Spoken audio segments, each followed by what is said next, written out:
Hey guys, I'm back. All right, so what I've done is I've currently went and got the two main ropes that you're going to use in your saddle setup. I've taken them out of my saddlebag, and right now we're going to get ready to start taking a look as to what those ropes are, what type of ropes they are, what they're used for, and the best place I found to source for saddle hunting equipment. Now, let's go ahead and let's start talking about these ropes. There are two very important ropes that you're going to need to use with the saddle. The first is going to be you're going to need some type of a lineman's rope, and you're going to need your main tie-out rope, which is called the tether. Okay, so the ropes themselves,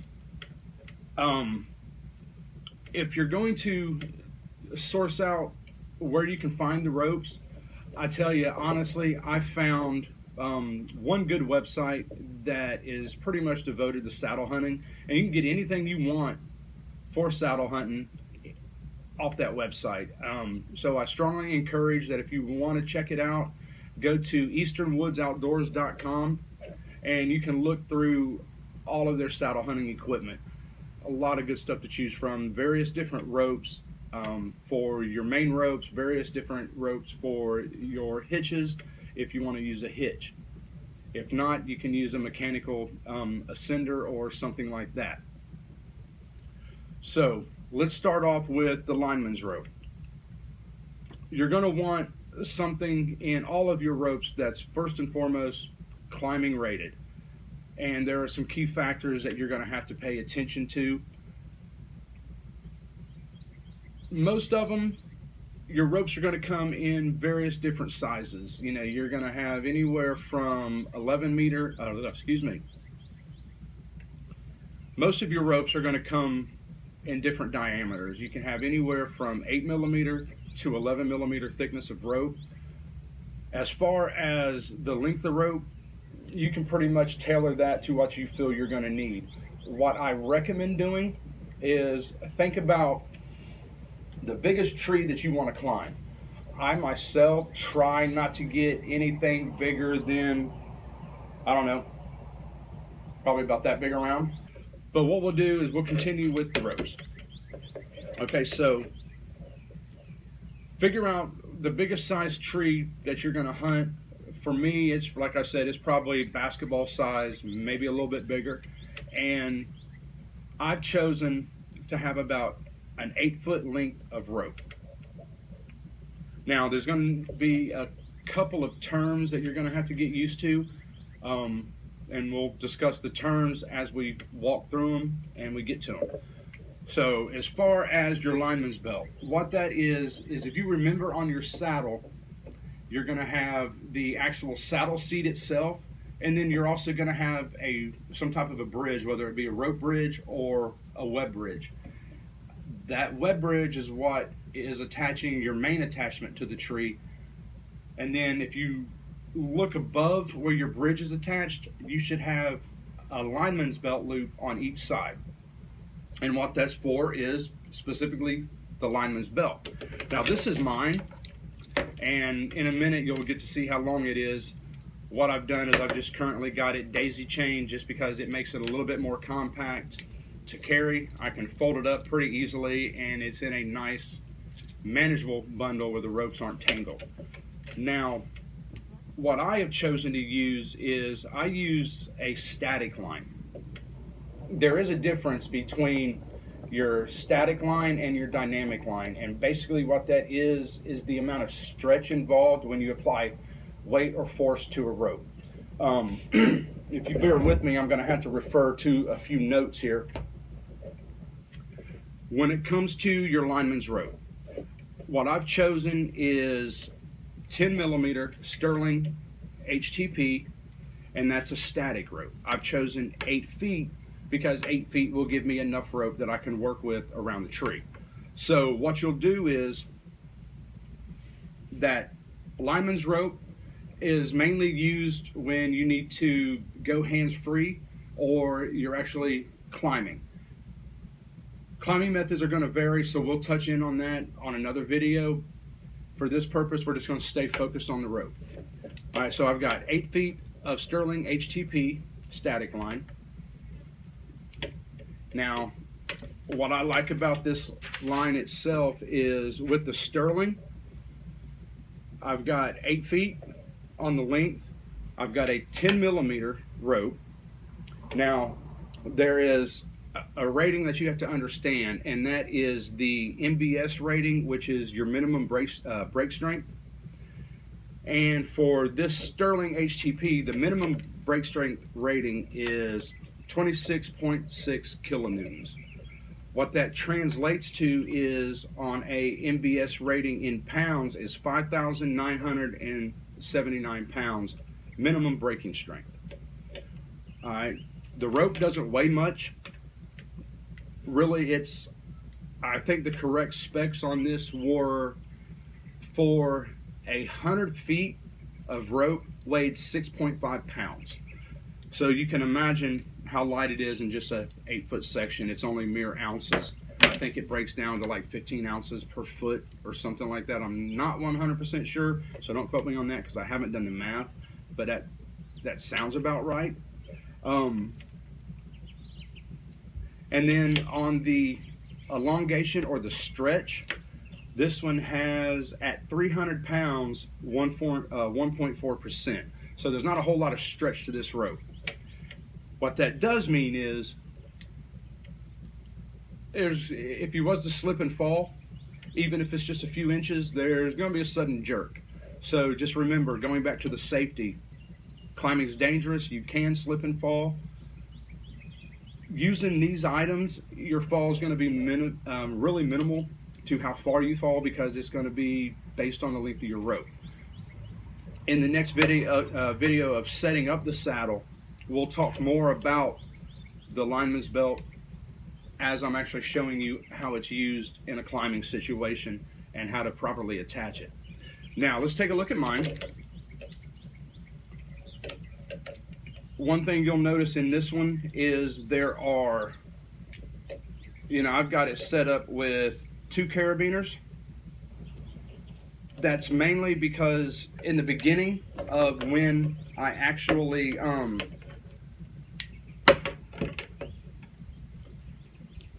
can I put this? When I first attached it to the saddle, what I did is I had it fixed to the saddle. I just really, after a while, didn't like the fact that I had extra rope just swinging around. So what I've done is I've taken mine and I've just simply attached a carabiner on one end and a carabiner on the other. And what that does is that allows me to clip in to my saddle very quickly when I need the actual lineman's belt. Okay. Now, there are going to be several functions that you need to have when you're using your lineman's belt, and we'll go ahead and we'll talk about those. You're going to need some type of a stopper knot on one end, and you're going to need some type of a knot to either fasten it to your saddle if you want to make it kind of like more of a static attachment to your saddle, or you're going to have to fasten it to a carabiner. This video, I'm not going to talk about how to tie the knots, but I will tell you what knots they are. There is a gentleman that does probably one of the best videos that I've seen on saddle hunting knots in general. So you can go check out his website. You can find him on YouTube at Do It Then Outdoors, and just look under his saddle hunting section. You may find some DIY stuff, I can't remember, but you will find information on ropes and hitches. All right, so what we'll do is we'll kind of take a minute and we'll take a look in detail at my lineman's belt. So in one end, what you're going to see is this particular stopper knot, I decided not to use the barrel knot because I wanted to try and use as much material as I can, so I have stuff left over for other things. So what I've done is I've just used a double overhand knot. I've got the same carabiner, which is climbing rated. All 3 of these carabiners that you saw, this one is actually for, let's see, it says on here, it's 30 kilonewtons. So that's probably, if the rope was 26 kilonewtons, this one's probably, so if that's what, a little over 5,900 pounds, this is probably going to be close to about 600 pounds breaking strength. I have the exact same thing. I've got a friction hitch with a poor man's hitch tender. Again, no mechanical ascender like a Ropeman 1 or a Madrock Safeguard or anything like that. You know, a Kong Duck, a Bill Birdie. I don't see the need to use any of those because I use hitches. Again, mainly because for me it's cost effective. That's what it all boils down to, is cost. I'm trying to get into saddle hunting, be safe, but do it with as little cost as I possibly can. Now, as far as the hitch goes, I've got the same distal hitch. Only difference is this is 6mm Sterling TRC. And the Sterling TRC is it has a minimum brake strength rating at 15.5 kilonewtons. So that basically brings down the minimum brake strength rating to 3,484 pounds. It's tied in the same distal hitch for the same reason. It moves up and down the tether very easily in conjunction with the hitch tender. What the hitch tender does is it puts pressure on the end of the rope and forces it to spread so it can be moved one-handed,